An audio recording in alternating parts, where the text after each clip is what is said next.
이번 시간에는 지우개 툴, 가위 툴, 칼 툴을 사용하여 오브젝트를 지우거나 잘라내고 툴들의 차이점을 비교해 보겠습니다.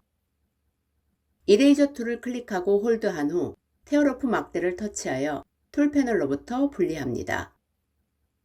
이레이저 툴을 선택합니다.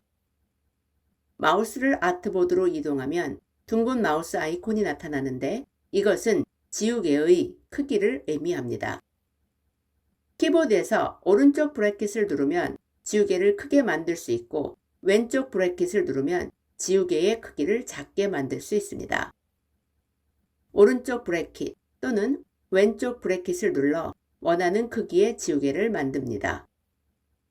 꽃잎의 끝을 클릭하고 드래그해 지웁니다.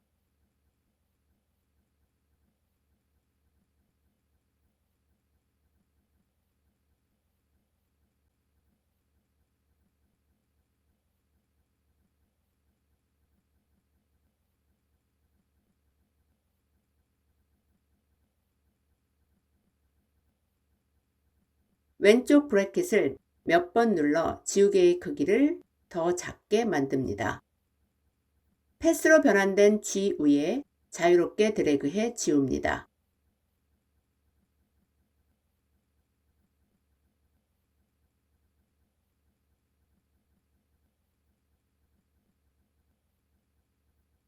지우개로 오브젝트를 지우면 지워지지 않은 부분은 자동으로 닫힌 조각으로 만들어집니다. 다이렉트 셀렉션 툴로 각각의 조각을 선택한 후 스와치스 패널에서 원하는 색상을 선택합니다.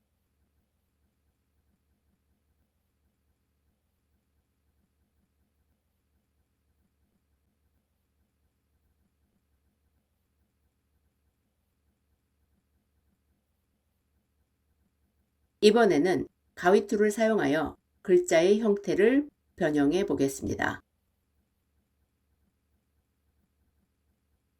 시저스 툴을 선택한 후 A의 가로막대의 상하 좌우를 클릭해 패스를 끊어줍니다.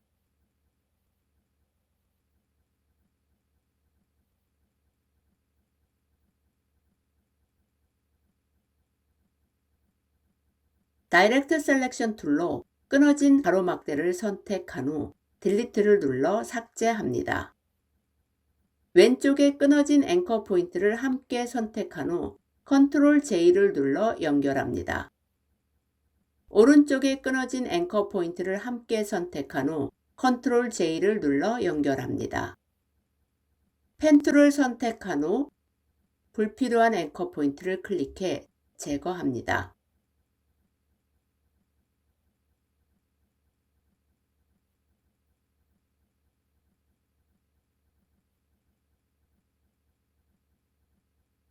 시저스 툴을 선택한 후 R의 가로막대의 상하 좌우를 클릭해 패스를 끊어줍니다.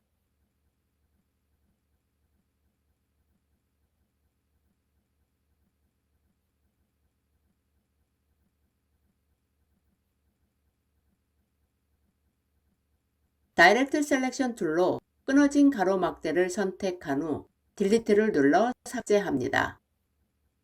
왼쪽의 끊어진 앵커 포인트를 함께 선택한 후 컨트롤 J를 눌러 연결합니다. 오른쪽에 끊어진 앵커 포인트를 함께 선택한 후 컨트롤 J를 눌러 연결합니다. 펜 툴을 선택한 후 불필요한 앵커 포인트를 클릭해 제거합니다. 앵커 포인트를 선택하고 약간 이동해 비뚤어진 모양을 반듯하게 만듭니다.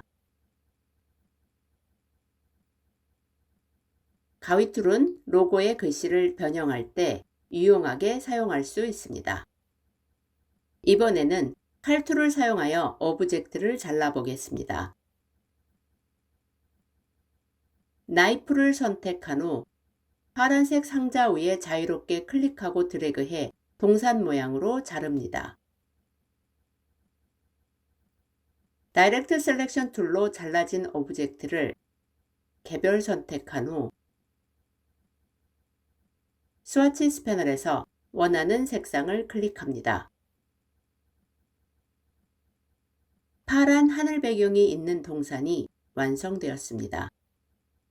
나이프를 선택한 후 아트 위에 자유롭게 클릭하고 드래그해 자릅니다.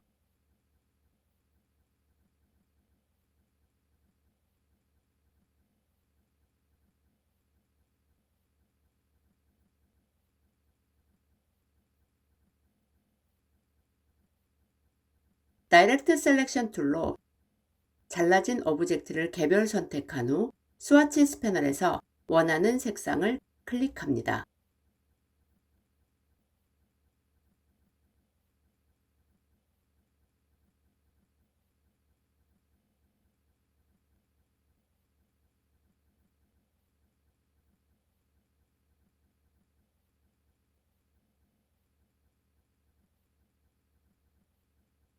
지우개 툴은 지우는 방식으로, 칼 툴은 자르는 방식으로 동일하게 오브젝트를 분리하는 데 사용하지만 그 결과는 지금 보시는 것처럼 서로 다릅니다. 지금까지 지우개 툴, 가위 툴, 칼 툴을 사용하여 오브젝트를 지우고 자르는 방법에 대하여 살펴보았습니다. 이 세 개 툴이 갖는 기능의 차이점을 정확하게 이해하셔서 여러분의 일러스트레이터 작업에 효율적으로 활용해 보시기 바랍니다. 그럼 오늘 강의는 여기서 마치겠습니다.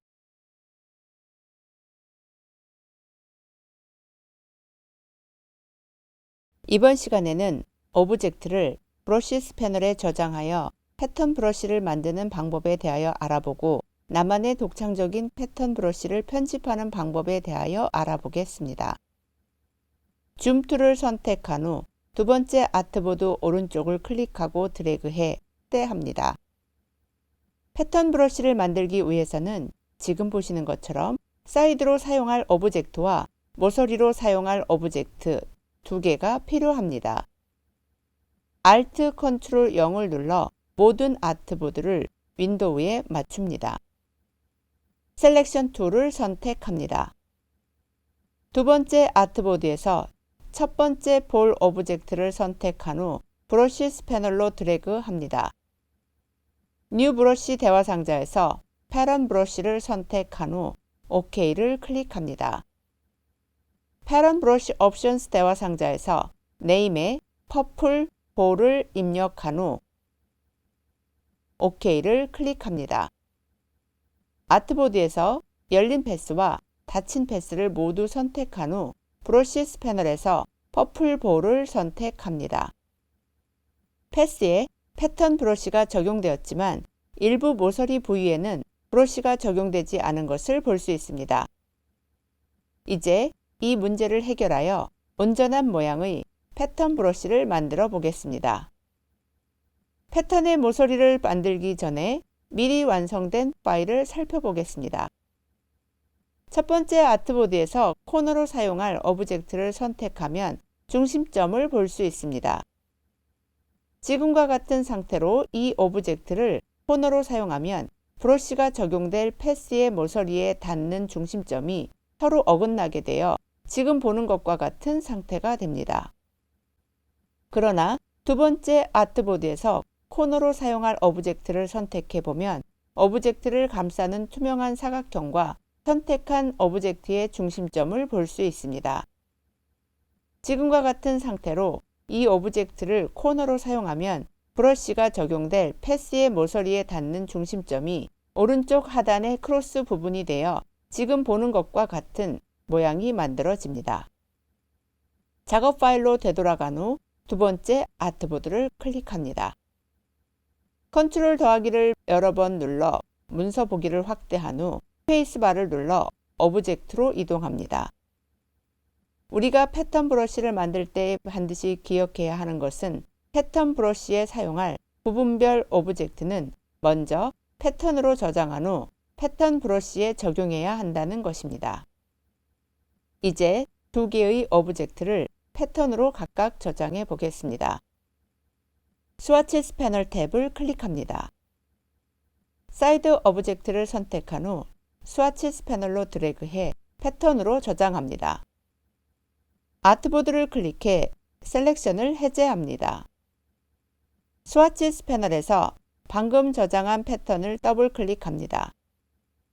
패런 옵션스 패널에서 네임에 사이드를 입력한 후 키보드에서 ESC를 눌러 패턴 편집 모드에서 빠져나옵니다. 렉탱귤 툴을 선택한 후 필 색상과 스트로크 색상을 모두 제거합니다. 컨트롤 Y를 눌러 아웃라인 보기 상태로 만듭니다. 마우스를 코너 오브젝트의 오른쪽 하단 크로스 부분으로 이동한 후 Alt Shift를 누른 상태로 클릭하고 드래그해 오브젝트를 커버하는 크기의 정사각형을 그립니다. 컨트롤 Y를 눌러 프리뷰 상태로 만듭니다. 셀렉션 툴로 투명한 사각형과 코너 오브젝트를 함께 선택한 후 스와치스 패널로 드래그합니다. 아트보드를 클릭해 셀렉션을 해제합니다. 스와치스 패널에서 방금 저장한 패턴을 더블 클릭합니다. 패런 옵션스 패널에서 네임에 코너를 입력한 후 키보드에서 ESC를 눌러 패런 편집 모드에서 빠져나옵니다. Alt Ctrl 0을 눌러 모든 아트보드를 윈도우에 맞춥니다. 아트보드에 있는 패턴 브러쉬가 적용된 모든 오브젝트를 선택합니다. 브러쉬스 패널 탭을 클릭한 후 퍼플 볼 브러쉬를 더블 클릭합니다. 패런 브러쉬 옵션스 대화 상자를 보면 패런 브러쉬는 5개의 타일을 구성하고 있는데 각각의 타일의 적용 위치는 아이콘을 통해 알 수 있습니다. 여러분이 오브젝트를 만들어 패런 브러쉬로 저장하면 일러스트레이터 CC 버전에서는 첫 번째와 두 번째 타일이 기본적으로 채워지고 세 번째부터 다섯 번째 타일은 비어 있습니다. 첫 번째 아우터 코너 타일을 디폴트 그대로 두면 지금 보는 것과 같은 기본 모서리 형태를 만들 수 있습니다. 그러나 저는 이 모서리에 제가 방금 저장한 코너 패턴을 적용해 보겠습니다. 첫 번째 아우터 코너 타일 드롭다운 버튼을 클릭한 후 코너를 선택합니다. 세 번째 이너 코너 타일 드롭다운 버튼을 클릭한 후 코너를 선택합니다. 네 번째 스타트 타일 드롭다운 버튼을 클릭한 후 사이드를 선택합니다. 다섯 번째 엔드 타일 드롭다운 버튼을 클릭한 후 사이드를 선택합니다. 만약 여러분이 일러스트레이터 6이나 5.5 버전과 같은 CC 이전 버전을 사용하고 계신다면 두 번째 타일이 기본적으로 채워지고 첫 번째와 세 번째부터 다섯 번째 타일은 직접 지정해야 합니다. OK를 클릭한 후 아도브 일러스트레이터 경고 상자에서 Apply to Strokes를 클릭합니다. 패런 브러쉬가 적용된 패스가 새로운 코너 모양으로 변경된 것을 볼 수 있습니다. 여러분들도 사이드 오브젝트와 코너 오브젝트를 디자인하여 나만의 멋진 패턴 브러쉬를 만들어 보시기 바랍니다. 그럼 오늘 강의는 여기서 마치겠습니다.